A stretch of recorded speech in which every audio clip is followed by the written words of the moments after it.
Hi hello ನಮಸ್ತೆ, ನಾನು ನಿಮ್ಮ ಜಮೀಲ್ ಸಾಗರ್. ಸುದ್ದಿ ಮನೆ ಡಿಜಿಟಲ್ ಮೀಡಿಯಾಕ್ಕೆ ಸ್ವಾಗತ. ಗೋವಾ ರಾಜ್ಯದಿಂದ ಸಾಗರಕ್ಕೆ ಅಕ್ರಮವಾಗಿ ಸಾಗಿಸುತ್ತಿದ್ದ 138.6 ಲೀಟರ್ ಗೋವಾ ಮದ್ಯವನ್ನು ಸಾಗರ ಉಪವಿಭಾಗ ಅಬಕಾರಿ ಇಲಾಖೆ ಅಧಿಕಾರಿಗಳು ವಶಪಡಿಸಿಕೊಂಡಿರುವ ಘಟನೆ ಗುರುವಾರ ನಡೆದಿದೆ.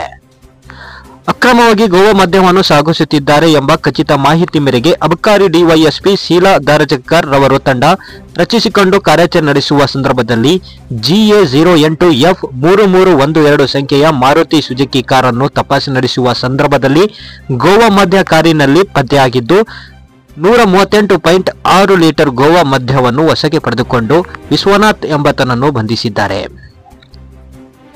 ಒಟ್ಟಾರೆ ಗೋವಾ ರಾಜ್ಯದ ಗಡಿ ಭಾಗದಲ್ಲಿ ಕರ್ನಾಟಕಕ್ಕೆ ಬರುವ ಎಲ್ಲಾ ವಾಹನಗಳನ್ನು ತಪಾಸಣೆ ಮಾಡಿ ಕಳುಹಿಸಿಕೊಡಲಾಗುತ್ತಿದೆ.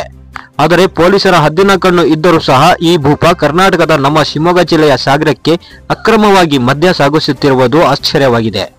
ಅಬಕಾರಿ ಇಲಾಖೆಯ ಮೇಲಧಿಕಾರಿಗಳು ಈ ಪ್ರಕರಣವನ್ನು ಗಂಭೀರವಾಗಿ ತೆಗೆದುಕೊಂಡು ತನಿಖೆ ನಡೆಸಬೇಕು ಅನ್ನೋದೇ ಸಾರ್ವಜನಿಕರ ಆಶಯವಾಗಿದೆ.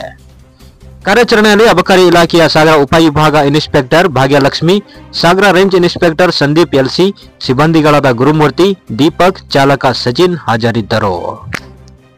ಕಾರ್ಯಕ್ರಮಗಳನ್ನ ನೀವು ನೋಡ್ತಾ ಇದ್ರೆ ನಮ್ಮ ಚಾನೆಲ್ ಅನ್ನ ಸಬ್ಸ್ಕ್ರೈಬ್ ಮಾಡಿ, ಪಕ್ಕದ ಬೆಲ್ ಐಕಾನ್ ಒತ್ತಿ ನಮ್ಮನ್ನ ಬೆಂಬಲಿಸಿ. ಹಾಗೆ ನಮ್ಮ ಕಾರ್ಯಕ್ರಮಗಳನ್ನ ಲೈಕ್ ಮಾಡಿ, ಕಮೆಂಟ್ ಮಾಡಿ, ಅದನ್ನ ಬೇರೆಯವರಿಗೂ ವಾಟ್ಸ್ಆಪ್ ಮೂಲಕ ಶೇರ್ ಮಾಡಿ. ನೀವು ಹೀಗೆ ಮಾಡಿದಾಗ ನಮ್ಮ ಚಾನೆಲ್ ಮತ್ತಷ್ಟು ಜನರಿಗೆ ತಲುಪಲು ನೀವು ನಮ್ಮೊಂದಿಗೆ ಸಹಕರಿಸಿದ ಹಾಗಾಗುತ್ತೆ. ಇದು ನೀವು ಯಾವುದೇ ಖರ್ಚಿಲ್ಲದೆ ಕೆಲವೇ ಸೆಕೆಂಡುಗಳಲ್ಲಿ ನೀಡಬಹುದಾದ ಸಹಕಾರ. ಧನ್ಯವಾದಗಳು.